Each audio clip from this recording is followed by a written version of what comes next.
Hello again, I'm Stephen Wells, the host of the Motoring Weekly podcast for the Australian Historic Road and Racing community, and this is episode 170. Over the last 30-odd years, I've been a supporter of the Royal Flying Doctor Service South Eastern section, having travelled out the back of Burke on a motorbike and experienced the remoteness of that part of the country. I've attended the Royal Flying Doctor AGMs in Broken Hill, Dubbo and Sydney, as well as taking car clubs out to the Dubbo facility. The charity, which has been voted the most reputable charity 13 times, has received sponsorship and donations through a variety of automotive events, one being the Outback Trek. Earlier this year, this was brought in-house after the founder of the Trek retired. So it was fabulous to interview Matthew Tosolini earlier this week, who has joined the Royal Flying Doctors as the head of motoring events. This is the first of 3 interviews over the next few weeks with the Royal Flying Doctor Service. I'll be talking with participants of the Trek and even a medic about the event and the work they do in general. So here's the interview with Matthew. I'd like to welcome Matthew Tosolini to the Motoring Weekly podcast. And I heard about you, Matt, because you've recently become the head of motoring events for the Royal Flying Doctor Service in the southeastern section. And I would like to know how that position came about. Yeah, thank you for having me, Stephen. It's quite an honour to be on your podcast today. I guess the position came about when the existing manager of the track, Bill Patrick, announced his retirement. And I had been in the mining industry for 24 years and was looking for a bit of a change and, messaged Bill to say congratulations on your retirement and all the best. And I guess the rest is history, really. Here I am at the Royal Flying Doctor Service, pinching myself daily for the honour of being here. It should be. I've been supporting the Flying Doctor Service for many years, personally. I once rode my Ducati out the back of Burke, and I appreciate what it's like to be in the middle of nowhere, albeit I did have a GPS transponder just in case I needed help along the way. And I've been to a number of Broken Hill, Dubbo, and even taken some of the car clubs up to Dubbo as well. But I wanted to talk to you today more about you, your background, and also the Outback Trek, because that's the one that is probably in most people's minds when they think of motoring events with the Flying Doctor Service. I've also read there's the Bright Smiles charity ride and the Drive 4x4, the Dock. Are these also events you're involved in, and are you going to expand any into other events as well? Yeah, absolutely. So I guess a little bit about myself, as you suggested there. So I fell in love with the Outback Car Trek in 2018. Myself and some friends, as life would have it, had drifted and found the Outback Car Trek in the preparation of the car. To be a great way for us to reconnect, and a good excuse to get together on the weekends and build a car. So we built a car and wholly and solely had in mind that we were going to do one trek and really just support the Royal Flying Doctor Service. A lot of us come from rural or regional backgrounds, okay. And we have a lot of family connections still with Outback Australia.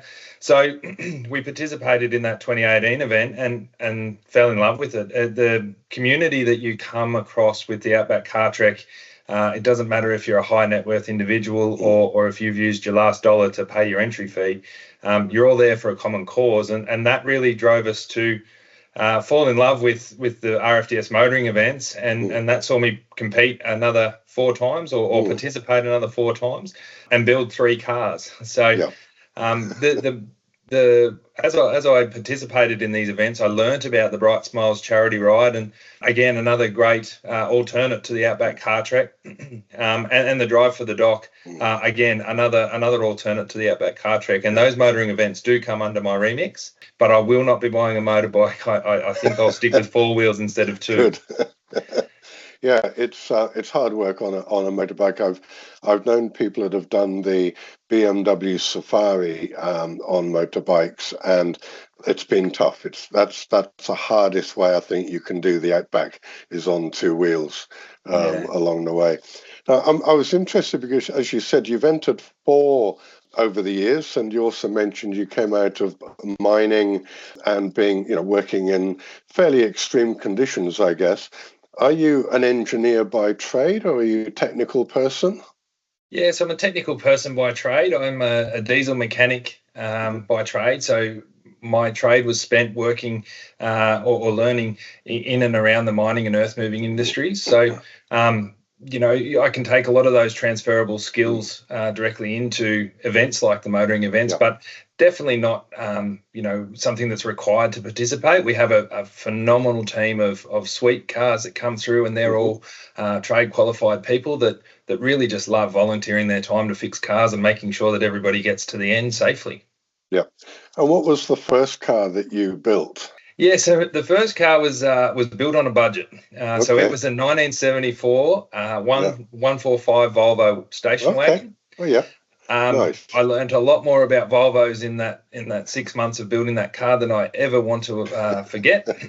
But yeah, look, it was a great little car. Four 6'5", 100 plus kilo Yeah. guys and all their stuff loaded into that car. And it was just a great experience to build a car like that and then participate in this event. Yeah. And what did you do with it after you finished? We decided that we needed something a little bit bigger with a little bit more horsepower. So we went and bought a HR Holden of all Right. things, Yeah. and we sold that Volvo to another team that participated, a father-son team that participated the following year in their first trek. So it got to see a couple of newcomers to the event through their event, and they actually participated all the way through to the end of at Mount Isa on the 2019 trek. Right. Okay. And then after the HR, what came next? In the ever pursuit for horsepower, as most of us are, and Yeah. cylinder size, we found a VN Commodore Right. as COVID isolation would hit. And we built that, so it was a V8 VN Commodore station wagon. Yeah. And having the COVID lockdown period gave me a great time to build it in my shed. Yeah. And well, I guess the Volvo being oldish would have meant that had you needed parts, they might not have been around as such, but certainly with the Holdens, there's an opportunity to pick up parts along the way if you need them. Absolutely. I was once told when I first came out here, I wanted to go out to the Outback, and I was told, go and buy yourself a Holden or a Toyota because you're always going to get parts in regional towns if you need them along the way. That's absolutely the case. And, I look at some of the unique vehicles that we've got coming through on the Trek now, and I think we're gonna struggle if we have to find parts. But one of the most memorable moments I have out of the 2019 Trek was hearing about one of our teams that had an XP Falcon and kind of had an engine failure that was going to see the end of their trek, and they got talking to somebody in the street who said that there was an engine 3 hours away in a chassis, and they went out there and they cut the engine out with a reciprocating saw and brought it back and put it in, and next thing we're looking at them at the finishing dinner in Darwin. So excellent. And what sort of work do you have to do to prepare a car for an Outback Trek? Do you have to put in safety equipment? Are there other modifications that you absolutely have to do to make the car fit for purpose? Yeah, we have a safety checklist that's on our website for the outbackcartrek.com.au, and that outlines the minimum safety standards that we require for you to compete in the event. We also have a number of recommendations on that website around items we'd suggest to do, so such as strengthening control arms and bits and pieces like that.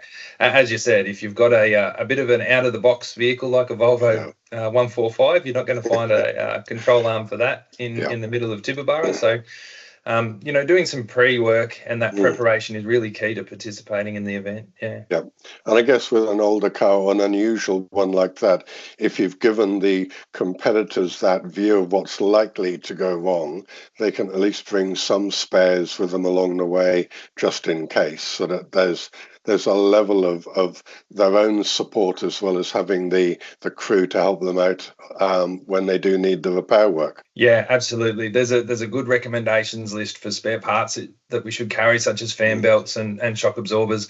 Some teams go to the extreme and carry an extra gearbox, which is definitely not required. But I have seen that save teams in the past where they've shared componentry across teams and items like that. So, all the supports are very very well versed in making sure that they can either tow you to the next major town for help or get you going again. So, having a few spares in the boot is really key to getting you to the end.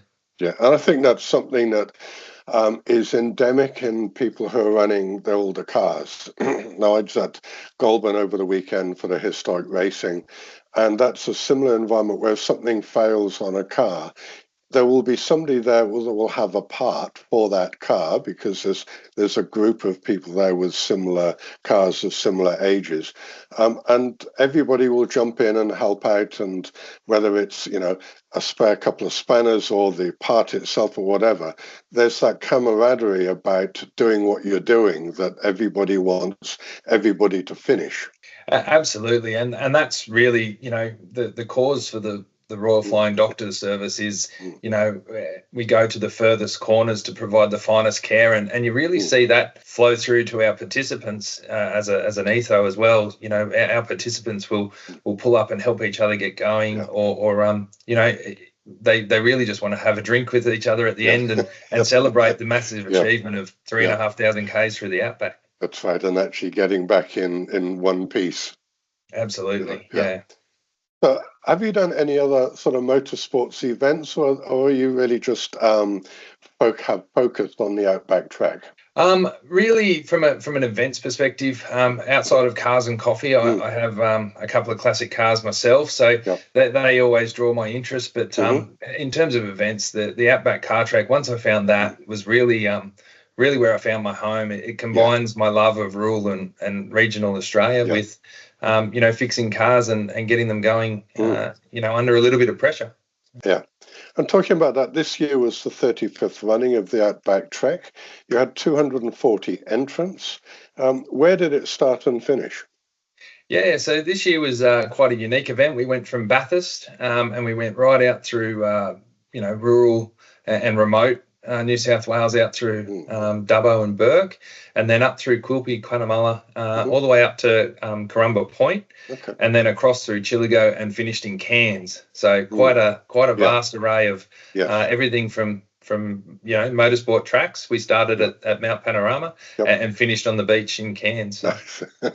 And that was one of my other questions about the sealed and unsealed roads. Do you have to think about time of year when you're thinking about developing these? Because obviously if you've got a wet season happening, that some places will become impassable at times.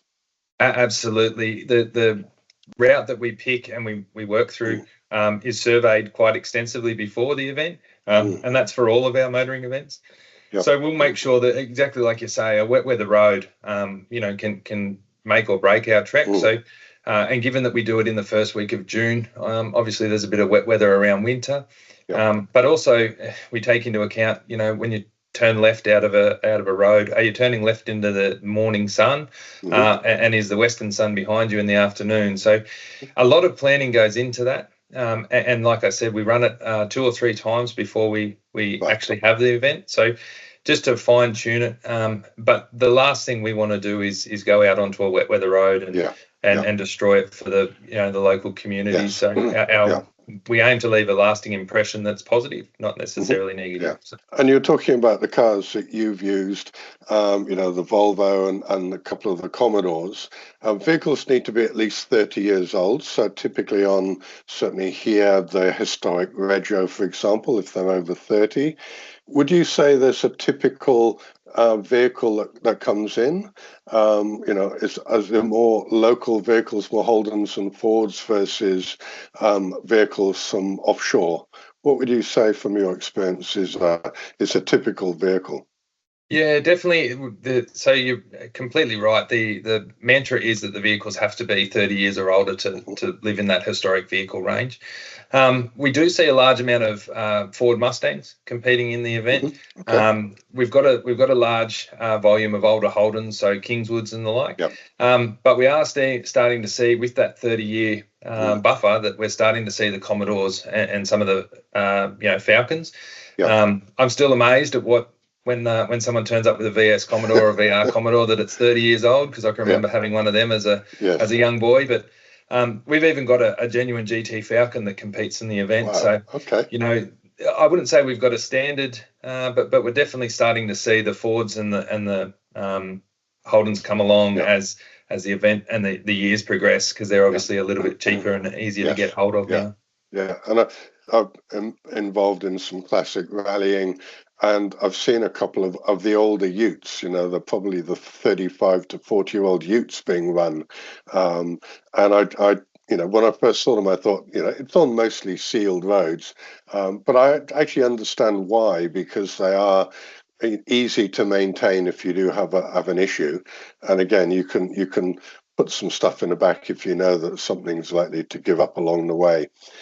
But you also spoke about the reason that you got involved and you keep coming back for more, and that camaraderie. Do you find that there are many teams or regular teams that come back year on year to do the fundraising and enjoy the event? Yeah, absolutely. I think one of the most fascinating elements of the Outback Car Trek and our motoring events as a whole is that we've got generational support. So where dads and their sons and now grandfathers' sons and grandchild coming along, and that's really inspirational for the Flying Doctor, and it makes sure that we can continue to do the vital work that is required out in rural and remote Australia.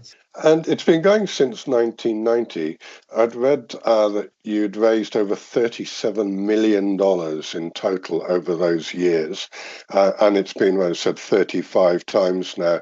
Where do those funds go? Are they to support those regional and remote communities? Is it to support the equipment that the Flying Doctor has? Because clearly keeping the aircraft up in the air is an expensive job in itself. Yeah, absolutely. Outback retrieval is not a cheap exercise, but it's one that you hope you never have to need, but you want it to be available when you do need it. So we use the funds across a variety of areas, providing that outback retrieval, general GP and dental clinics that are held in towns that don't have a regular GP or dental clinic available, and then equipment, as you say. But it's used across a variety of ranges of activities that the Royal Flying Doctor undertakes, and that's Australia-wide. So the money raised on the Outback Car Trek goes across all sections. Right. Okay, that's good. And we kind of touched on this earlier, and this is something that I learned running Ducatis on their Ducati Turismos over the years, is the boost to local economies of having, in your case, 240 entrants coming through. You're staying in places, you're buying fuel and other bits and pieces. How does that impact the local communities that you guys go through? Is it a similar thing where you're injecting extra dollars into those communities? Yeah, absolutely. One of the biggest challenges of the Outback Car Trek is finding a place to host 200 to 250 people for dinner. But when we do that, we find that we're supporting the local community through hiring the town hall, trying to use a local community group to undertake the catering. You have 100 cars come through town that all need fuel, and many of the teams will require accommodation if they're not camping. So it's very hard to put a figure on, but upwards of about $70,000 per night per town is what we're kind of guesstimating. And that comes along the way with having 200 people come and they're really invested in supporting the local communities as well as the Flying Doctor on these events. And it is amazing when you realise that you've got such a committed group of people going into those areas, and I'm sure the locals really appreciate the fact that you guys are stopping and putting something back into the economy along the way, because they're often doing it tough themselves, but to have that extra boost is probably very well appreciated as you flow through. Oh, absolutely. We've had people that are, come up, and it almost appears as if they've unfolded their last $5 note out of Mm, their pocket to mm, donate to us, yeah. because they can see the effort that we're going through Mm, to support our local communities as we move through. And a number of the trekkers, come from rural and mm, remote communities as well. So, they love to see that we're supporting all these outback communities as we move through the routes, yeah. and that goes across all three events. We Yeah. try to make sure that we stick to rural locations, Hmm. use regional roads that Mm, are not the one that's commonly taken. yes. Part of the survey we just did for the Outback Car Trek for this year coming up, the towns are 2.5 hours drive apart, but it took us Yeah. 540 kilometres to get there. So, Yes. we really I try and get out there and be seen. Yeah, and I think that's also good for the competitors, because often people are stuck in their own environment and their own community, and they don't appreciate what is in the middle of Australia. And I remember when I went out past Burke and just stopped in the middle of nowhere just to get an understanding and a feel of what it was all about. I've seen films and I've seen footage of being, out on the red dirt, but when you actually get out there and you're walking around on it, it changes your perception of just how vast this country is. And as you say, you might be doing 500 k's between townships. For a lot of people, that's unheard of, because the next town could be, 5 minutes away or 20 minutes away. So it gives the entrants another appreciation of the country they live in. Absolutely. Some of the scenery is just phenomenal, and we, with the latest route we've just planned for the Outback Mm, Car Trek for 2026, you'll see everything on that event, from sweeping pasture fields to mm, tall crops, and then it'll go down through some tall timber country mm. in high country areas, and it'll finish in Launceston, right? So, Yeah, yeah. you'll also, I imagine, there's a boat ride in the middle of it, the Spirit of Tasmania, and I I've don't know done that that. we'll feel any more remote than in the middle of the night sitting on the Yeah, Spirit of Tasmania that's right. going to the southern state. I actually did I think my last Ducati Turismo, I did that. And I remember getting off the ferry in Launceston, and it had been quite warm on the boat, and I'd had a decent night's kip, and I got on the bike and I've warmed it up, and then the moment I've got off the boat at 6 in the morning, I thought I should have put more clothes on this morning, and I rode off for one, and I thought I have to stop and get into some extra layers. And within a few minutes, about 20 other bikes had pulled up and they're gone, yeah, we're doing the same thing. It is freezing cold. And then it warmed up later in the morning. And I remember it rained all the way from Hobart back to Launceston on the last day. And then it rained when I stayed in Melbourne, and I rode from Melbourne up to Canberra, and it bucketed it down all the way up from there. And it was, the last half was just, it was a nice ride, but it was just raining too much. Yeah. Yeah. Well, So you've yes. got No, the, yeah. we've strongly encouraged all our participants this year to ensure that their heaters are working. So. So you've got the other events. Are you getting involved in the Bright Smiles and the dock drive as well, or are you sort of easing in with one and then the other? Or have they thrown you in at the deep end? No, I definitely wanted to be in the deep end. So, Yep. we've got the drive for the dock, drive 4x4 for the dock Hmm. coming up in November this year, Okay. and we've already started our planning for that and done a Yep. couple of surveys for that. So I was in the role 3 days before I went away on two Right. weeks of surveying. So, Yes.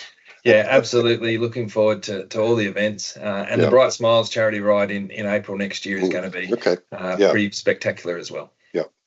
And there'll be linked into the main websites, but how could somebody get involved if they wanted to do the Outback Trek or the dock or the Bright Smiles ride? Where do they go first to get the information to register and understand what they've got to do?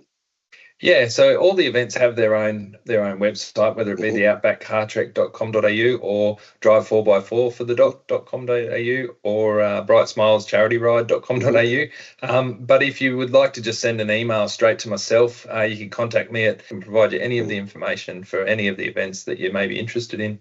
Yep, that would be good, because I think a number of people that listen to this will have thought about it in the past.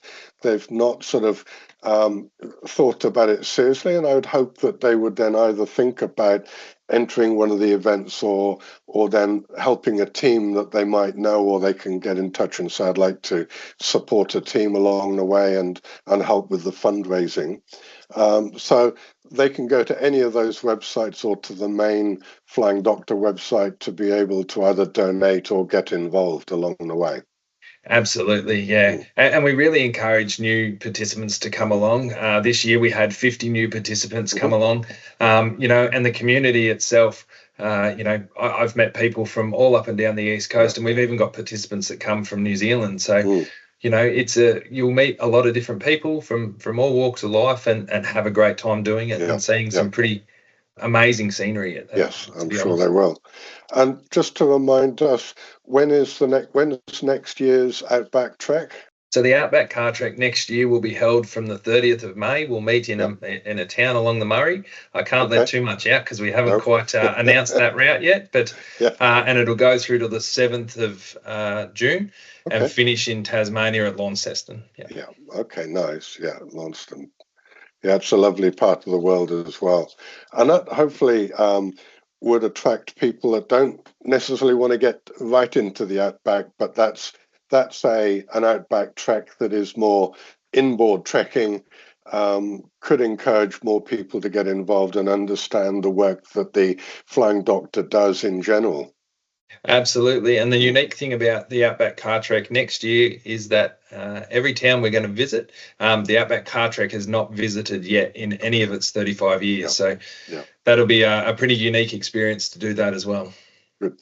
Well, what I'll do is I'll put the web links up onto the podcast details, so that if people are listening to this and they want to have a look, they can click through to the detail, click through to one of the sites if they do want to register or donate.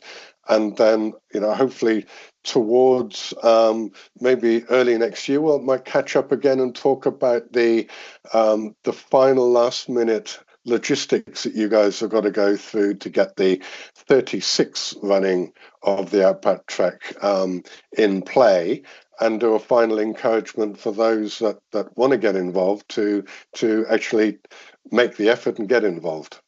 Absolutely, and you never know, with your history of bikes, we might have the Motoring Weekly on the Bright Smiles charity ride. Oh, who knows? I'd have to go and buy a fresh one, which would be interesting. But saying that, if there's not much dirt on the Outback Trek, then I might bring something along for that one.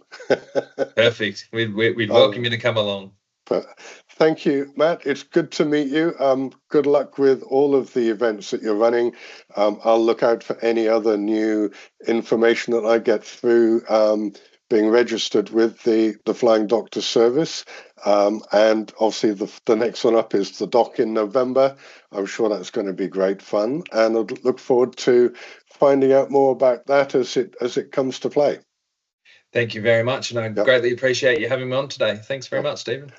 Thanks, Matt. Take care. Yeah. Bye. It was great to catch up with Matthew and learn more about his work with the Royal Flying Doctor Service.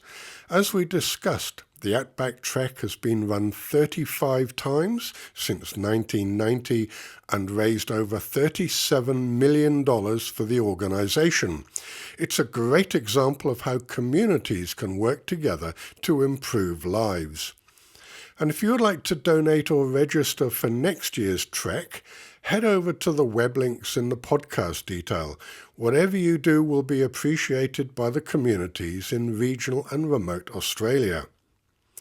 And don't forget to subscribe to the podcast to your favourite player, whether it's Apple, Spotify, iHeartRadio, Audible or Samsung, or maybe even YouTube, and you'll get the episodes delivered as they're published. Or you can simply subscribe to the website motoringweekly.com.au, and you'll also get notified when a new episode is published too. You can listen to all the episodes online or subscribe through a podcast app for simplicity. I'm Stephen Wells, and you've listened to Motoring Weekly, the podcast for the Australian historic road and racing community.